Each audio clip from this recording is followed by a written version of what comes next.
Let's dive into this. Welcome to today's explainer. We're going to impartially break down a truly fascinating theological sermon that dives deep into human nature, internal conflict, and spiritual growth.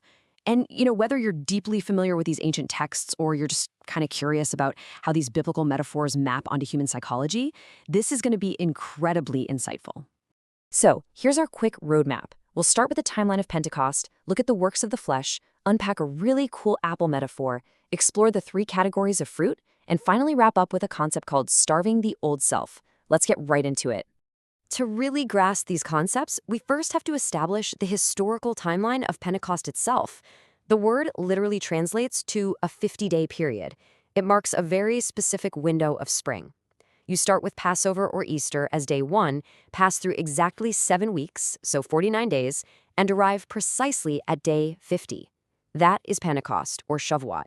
Now, it's absolutely fascinating to look at the dual significance of this exact same timeline across 2 totally distinct traditions.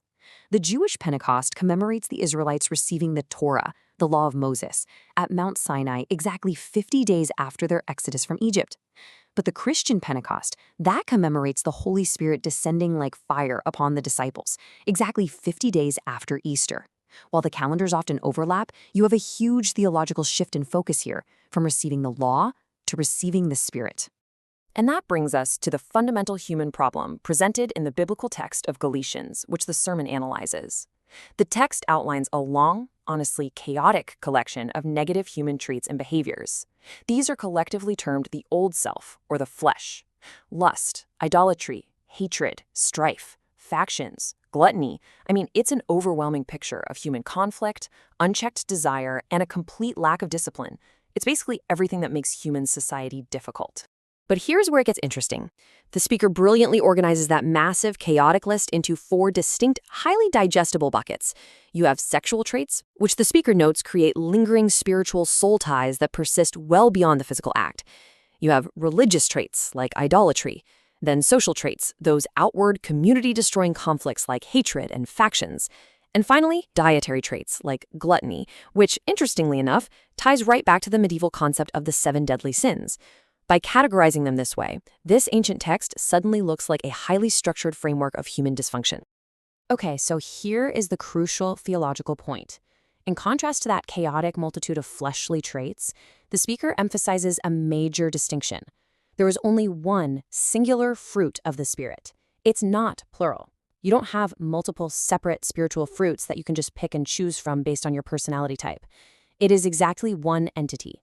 To make this abstract idea a bit more tangible, the speaker unpacks a great object lesson using a massive apple from a grocery store. Just picture a single apple. It has different interconnected traits, right? It has a red and yellow color, a pleasant fragrance, a sweet taste, and a heavy weight in your hand. Just like that one apple has multiple physical characteristics, this singular spiritual fruit is said to have 9 distinct flavors that are designed to all manifest together. So let's look at category 1, which relates to God: love, joy, and peace. The speaker actually breaks down the Greek roots for the word love to clarify what kind of flavor we're really talking about here. It's not eros, which is romantic. It's not philia, friendship. And it's not storge, which is parental love. It is agape, a spiritual, deeply unconditional, divine love. And the source gives this striking, real-world example of agape. A wife faithfully caring for a disabled, sometimes volatile husband, day in and day out for 10 straight years. That enduring, unbreakable commitment, that is presented as the ultimate expression of agape. Next up, we look at the difference between happiness and joy, because they are definitely not the same thing. Happiness is completely dictated by external circumstances. You eat a sweet treat, or you visit a gorgeous place, and boom, you feel happy. But the second you lose those things, the happiness vanishes. Joy, on the other hand, is anchored internally. It remains completely unaffected by your surroundings. The speaker illustrates this beautifully with a story about a man. He was a janitor whose job was physically demanding and very low-paying, yet he continuously sang and radiated gladness. Why? Because his joy was rooted entirely in his internal faith, not his external environment. To understand the third flavor, peace, the sermon uses this incredibly powerful quote. Out on the ocean, the wind and waves reach 20 meters high, but go down 100 meters and the water is incredibly still, truly quiet and peaceful. Isn't that a brilliant way to mentally picture it? It's an internal stillness that remains totally unmoved, even when the chaotic storms of life are raging right on the surface. Moving on to category 2, related to man, patience, grace, and goodness. These flavors govern our social interactions, and the speaker brings these lofty theological concepts right down to the kitchen table. Patience in practice isn't just about enduring grand, epic suffering. It's teaching a child to brush both their top and bottom teeth 1,000 times without exploding in frustration. Or, it's forgiving a spouse who runs to the store and accidentally buys vinegar instead of soy sauce. It's the everyday ability to absorb mundane frustrations without sparking quick anger. Then we have the nuanced distinction between grace and goodness. Grace is framed as having a deep, gentle empathy and compassion for someone's suffering. But goodness? Goodness requires taking concrete, corresponding action to actually help them. It's the difference between feeling really bad that a community member is sick and actually showing up at their front door with a hot meal. Basically, goodness is the physical action step of grace. And finally, category 3, related to self: faithfulness, gentleness, and self-control. These traits govern internal discipline and personal integrity. The speaker explains self-control, or restraint, using an incredibly effective metaphor of a river channel. Unbridled water bursts its banks, causing massive floods and widespread destruction, which is a lot like a person losing their temper without any restraint. But channeled water flows safely. Because it's constrained by its banks, it becomes powerful and highly useful, allowing ships to sail and generating electricity. Disciplined restraint literally transforms raw, potentially destructive emotion into beneficial power. Let's move to starving the old self, looking at practical steps for spiritual growth. This is where the explainer gets highly actionable.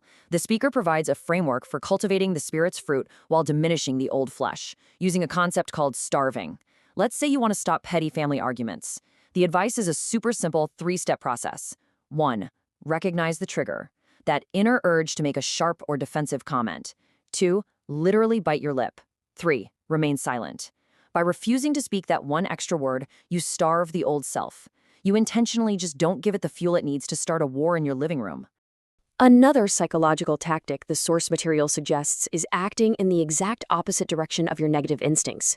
For example, if you grew up in a difficult environment that naturally made you very stingy and overprotective of your resources, well, you fight that by intentionally practicing generosity. You actively let the old habit perish by feeding its direct opposite. Bringing the whole narrative full circle back to the fruit metaphor, the speaker reveals what we can call the secret of the vine. Think about it. An apple doesn't have to stress and squeeze itself to make apple juice. All it has to do is stay connected to the branch to draw steady nutrients. Spiritual growth isn't forced through sheer willpower, it's grown through constant connection. The sermon shares this moving story of a woman facing cancer who simply stayed connected to her faith through her suffering. From that connection, she organically birthed an online support group that ended up helping 200 other women facing the exact same illness. Her suffering was transformed into massive fruitfulness simply by staying attached to the source. Which brings us to the core tension of this entire breakdown. As you look at your own life and the metaphorical river channels you're building, we have to ask, which of the 9 flavors of the Spirit's fruit are you cultivating today?